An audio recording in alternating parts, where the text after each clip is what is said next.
If I had to start my cybersecurity career all over in 2026, I wouldn't just simply chase tools, certifications, or whatever platform is trending this year. Not to say that those things aren't important, but instead, I would focus more on how systems are built, how they actually fail, how attackers move through them, and how to build leverage as an engineer. Reason why is because cybersecurity has changed. As a matter of fact, the entire technological landscape has changed. And a lot of people are still learning it like it hasn't. What is up, guys? If you're new here, my name is Day. I'm a cybersecurity engineer at Amazon. I've been in this industry for almost 6 years now. I've had the opportunity to work across a broad range of cybersecurity operations, from detection engineering, investigations, threat hunting, incident response, automation, cloud security, and several other domains. And I've shared roadmaps before on how to break into cybersecurity. And honestly, despite the title of this video, it's not just another roadmap. This is exactly how I would learn cybersecurity in 2026, and personally how I'm approaching it for my career, with a focus on cybersecurity operations as a whole, knowing what I know now. Before we go in, be sure to like and subscribe for more content like this. Join our Discord community of over 7,000 members there.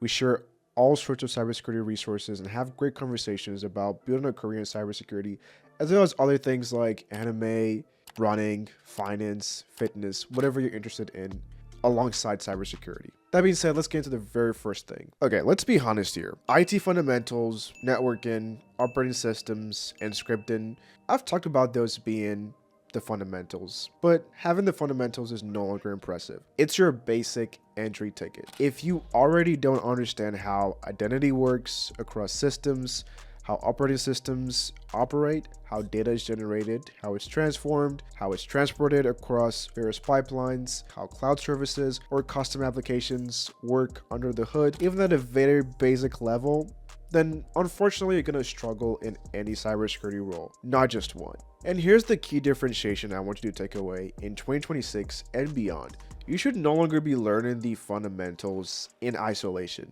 You should try to learn them through their operational context, meaning that how they're actually used in the real world. So you don't want to just learn individual technologies in isolation. Ideally, you'd want to learn how operating systems, identity, access, login, and monitoring comes together across multiple systems when something goes wrong. And the reason why I say that is because this is exactly how cybersecurity actually shows up in the real world.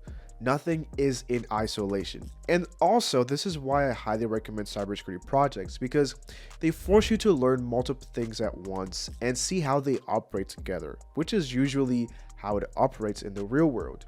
Multiple interconnected systems. Now, I've made multiple videos about cybersecurity projects, and I'll leave them in the description below. Now, one of the biggest mistakes people make is thinking that cybersecurity is a set of titles.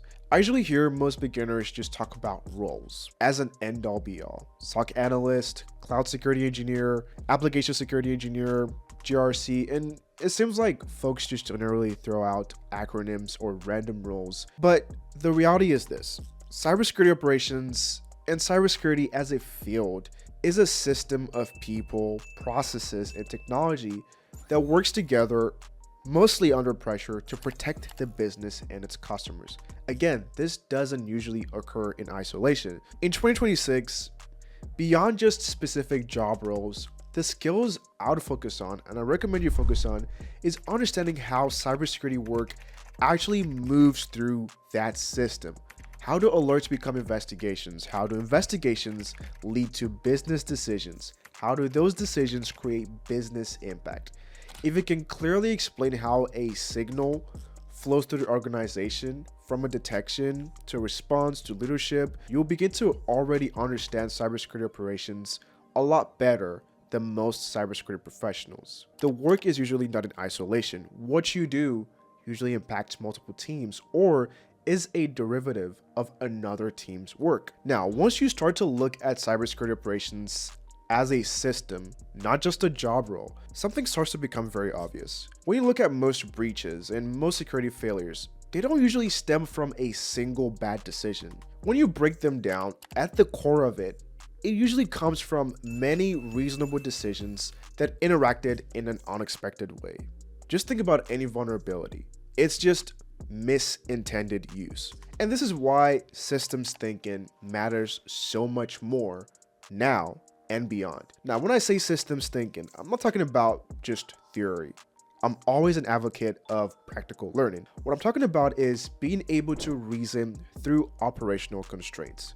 Now, this points back to cybersecurity operations being a system, not just a role. You need to be able to reason about 4 core things. Now, this is not necessarily all-encompassing, but it's enough of a framework for most things that will fall into a cybersecurity operations team and the derivative and effects of cybersecurity work. The first thing is trust boundaries. Trust boundaries define where decisions end and where assumptions begin. Now, inside a system or a network that you own, you might trust your authentication, your login, or your access controls. But once something starts to cross that boundary between accounts, services, environments, or teams, you start to assume less trust.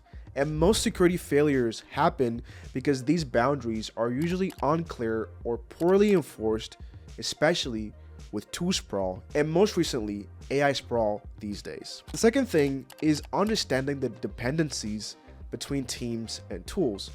A lot of people focus a lot on just core tool use cases, but let's put that aside for now. Cybersecurity operations, like I said, doesn't usually run in isolation. Your alerts in your SOC usually depend on your detection logic, your data pipelines. Those investigations depend on what logs you have access to. Your response and your ability to respond fast depends on access, approvals, and other teams moving quickly. So if one dependency breaks or slows down, the entire cybersecurity operations unit degrades. To be a strong cybersecurity professional, you need to understand where those dependencies exist in your organization as you're learning before things go wrong. And these dependencies come from understanding how all these systems work together. Again, projects help you learn all these things all at once. The third thing is operational bottlenecks. Every security organization has a choke point. There's usually some manual review process, maybe some approval queues, maybe limited on-call coverage, noisy alerts, and things of that sort. If you don't understand where the bottlenecks are, you'll be working just day in, day out, not really solving any problems. And if you do solve any problems or design any solutions that look good on paper, they may fail to actually solve the root cause of the problem. You can make better cybersecurity decisions by reducing the bottlenecks instead of creating new ones. And this ties into the next thing, which is second order effects. Now, this is the one thing that most people miss because it's so easy to learn about cybersecurity in isolation. You learn the tool, you learn the particular framework, but how does it really apply to your job role? That's what I'm trying to break down in this video. Now, second order effects is something that most people usually miss. Every decision or change that you make has some consequences beyond the immediate fix. A new control from your risk team might reduce risk, but it could increase your alert volume because now users have maybe unfettered access to something. And a new alert used by your detection engineering team or you on the detection engineering team, it might improve visibility into some threat, but it may burn out your analysts. You can see where I'm going with this. Similarly, a tighter policy from your risk team, again, might improve your security, but may slow down the business. And security exists to support and enable the business. So being effective in cybersecurity operations means you have to learn how to think past the first outcome. Now, you might be wondering, like, why is this important? I'm trying to get a job. This is the stuff that actually makes you successful at the job and even allows you to talk about your skills and what you're learning in the best ways possible during interviews. And all of these 4 things I just covered apply to systems thinking. This is the stuff that separates people who understand general cybersecurity concepts from people who can operate in a cybersecurity team at a large scale, which is generally what organizations are looking for now. And this is the stuff that you want to be able to talk about and apply from your learnings during interviews. So instead of just thinking about how you just fix an issue, you want to be thinking about what else does this change affect? Who may rely on this particular thing that I'm building, and what happens at scale. This is the type of thinking that translates all that lab work and learning the basics and the foundations and the conceptual stuff into more impactful thinking that employers are looking for during cybersecurity interviews. And this is true whether you're in cybersecurity operations, engineering, governance, or even leadership. This systems thinking is a skill that truly sets you apart. Now let's talk about the elephant that still remains in the room: AI. AI is no longer a future thing for cybersecurity operations. It's already here, and it's already overlapping with a lot of the work that we do in cybersecurity. And honestly, a big shift in how I think about cybersecurity and AI came after I recently read the book Co-Intelligence by Ethan Mollick. This is actually a really great book. I highly recommend it. I'll leave a link to it in the description below. Definitely go read it. It talks a lot about just how to live and work with AI, which is very important in today's day and age. Now, this book really reframed AI for me, not as a replacement for people, but as a coworker. I'm going to spend some time on this section, so you'd want to listen carefully and if you take notes if you can. I personally don't think that cybersecurity roles are completely going to disappear. If you think about cybersecurity, a lot of it is a bundle of tasks, and some of these tasks overlap heavily with what AI can do. Now, this framing matters, especially in the cybersecurity operations context, where accountability, judgment, and context still sit squarely with us humans. Hence, the concept of having a human in the loop. You will hear this a lot. What we know is that AI is good at summarizing large amounts of data, drafting explanations and timelines, spotting patterns faster than humans, handling repetitive, well-defined work, but there are some things that it's not good at. Things like owning accountability, making ethical or high-impact decisions, understanding organizational context, and knowing when something feels wrong.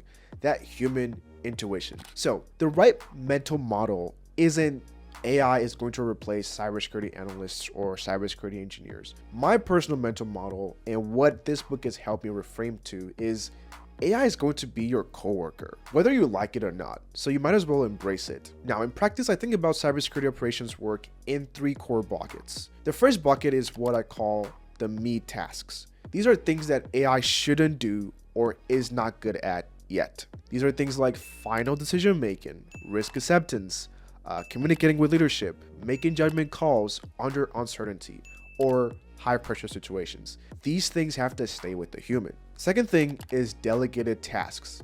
This is where AI shines. So things like your first pass triage, your log summarization, drafting investigation notes, or generating hypotheses for your analysts or your hunters to explore. In this case, you still check the work, but AI saves you a lot of time and cognitive load. The third thing is automated tasks. Now, this is still a little bit smaller today, but it keeps growing with increasing AI capabilities. These are things like simple enrichments, some straightforward correlations for your detections or post alerts, and your general repetitive operational steps during investigations or whatever it may be. Now, once these are validated by the human, you can continue to run these without constant oversight and leave it for the AI system or AI agents to do.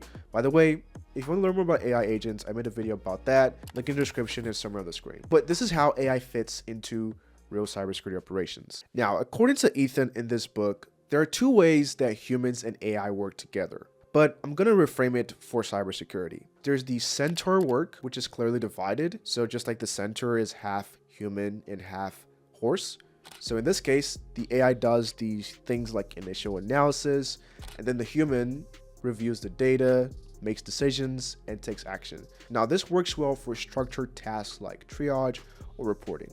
Now, the other way is through cyborg work. It's also a term kind of coined by Ethan in this book, and this is more integrated. So with cyborg work, you move back and forth between AI and human thinking, and AI helps you to explore ideas, reframe problems, and move faster. And this can show up during investigations, threat analysis, and general cybersecurity architecture design discussions. Both models of either Centaur or Cyborg exist in cybersecurity operations today. And to be honest, the biggest mistake you can make is pretending that one replaces the other. Both of them can coexist. Personally, I usually drift between both on a daily basis, depending on the task that I'm working on. Now, at this point, you might be thinking, there is a real danger here, right? When AI feels too competent, it can make people stop applying their critical thinking skills. And we've seen this before with other advanced systems. And in cybersecurity operations, I believe that could be very dangerous. If you're blindly trusting AI output without understanding the data that it saw, the assumptions that it made, its thought process, and the context that it might or might not have, you're not going to be more effective. You're just going to be making mistakes even faster. So the core thing you want to remember as you're learning cybersecurity and building your career is AI should help you reduce your cognitive load, but not completely replace your human judgment.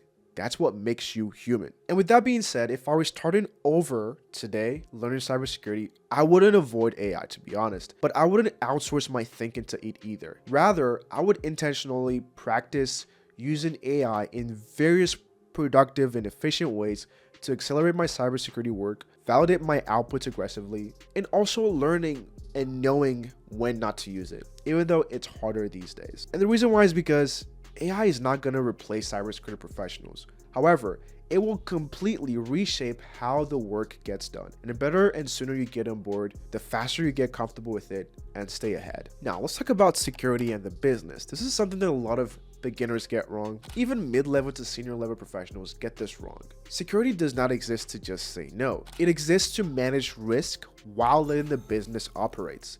Everything in cybersecurity has costs and trade-offs. So if you're getting into cybersecurity and you're not able to kind of reason to explain why what you're doing matters to the business, what risk it reduces for the business, and also what costs it incurs operationally for the business, then no matter what you do, your work won't land. And no matter how technically correct it is, it really doesn't fit into the business objectives. This is why people who understand risk, prioritization, and communication as it relates to the business tend to grow faster than those who only simply focus on technical execution. Now, I've done a full deep dive on this in my newsletter issue titled The Operational Cost of Cybersecurity, where I break this down a lot more. It's totally free, so if you're enjoying this video, you would definitely like the newsletter. Now, there's a lot more I could have covered here in this video, things like experimentation, choosing the right specialization, avoiding tutorial hell, and building deep work and communication skills.